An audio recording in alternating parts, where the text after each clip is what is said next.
You're gonna be.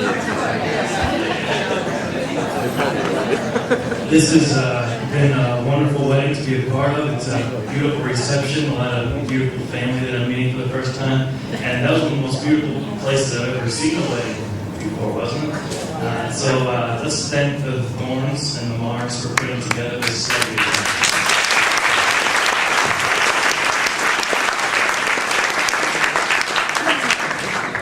This day actually reminds me of the most romantic vacation that I've ever been on. It was with Bob.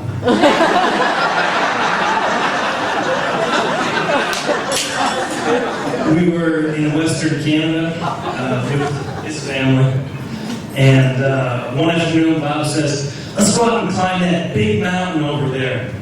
And specifically, big meant 13,000 feet above sea level.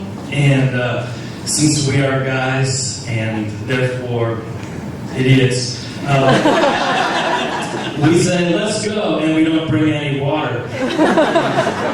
Fortunately, Bob was able to use the same charm that he sweet-talked this beautiful lady and got some Gatorade from some disoriented hiker at the top. But the absolute greatest part about today is that Bob is never going to have that problem again.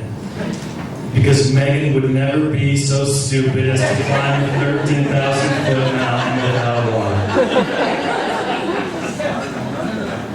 Bob and I have been friends since high school. He was George and I was Ringo in a band that we were convinced was going to alter the course of rock and roll forever.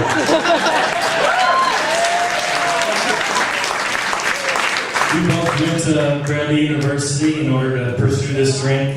About an hour after we moved in, we were sitting in our dorm room just basking in the fact that we had complete freedom.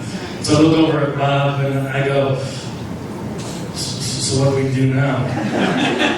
And Bob said, you want to go find some girls? And being a good friend, I said, okay. So we head down one floor in University Hall. Anyone? We head down one floor to the girls' floor. And whether or not you believe in fate, my friends, I think it is noteworthy to point out that today, both Bob and I are married to girls we found on that floor.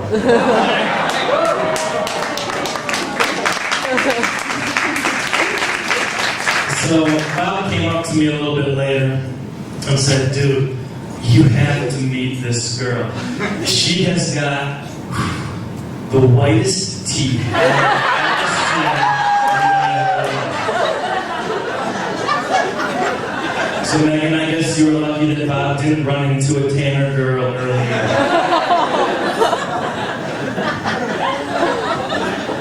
Anyone we get? I don't know.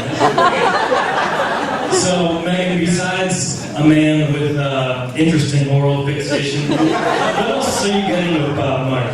He went to Bradley to become an electrical engineer. He graduated with a degree in communications. He went to Arizona to become a recording engineer and is now in school to become a physical therapist. It is quite obvious that Meghan is in this for the money.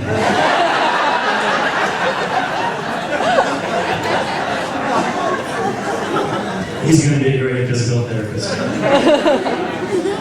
Bob is a guy who thought it would be a great idea to set off fireworks in our apartment in a mini fridge with all the windows in the apartment down.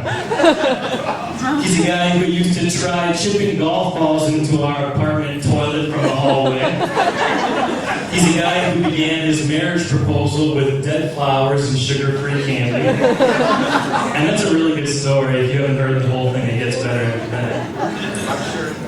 Bob Maher is also one of the best friends that I could ever imagine having. He is kind, thoughtful, and considerate, and I am confident that he will treat Meghan well.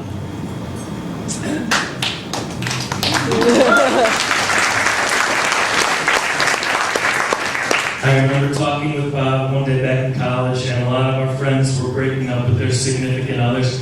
And I remember asking Bob, do you think Meghan is the one for you? And I'll never forget it. He looked at me and said, well, she's perfect. How could I possibly find someone better than that? And that is why we are here today. because of a divine trip down to the girls' floor, and because of how well these two people complement each other. Without Bob, perhaps Meghan wouldn't be motivated to go climb a mountain. Without Meghan, Bob would die halfway up. So let us raise our glasses and wish God's blessing upon this gorgeous couple in celebration of the beginning of the rest of their lives together. To the happy couple.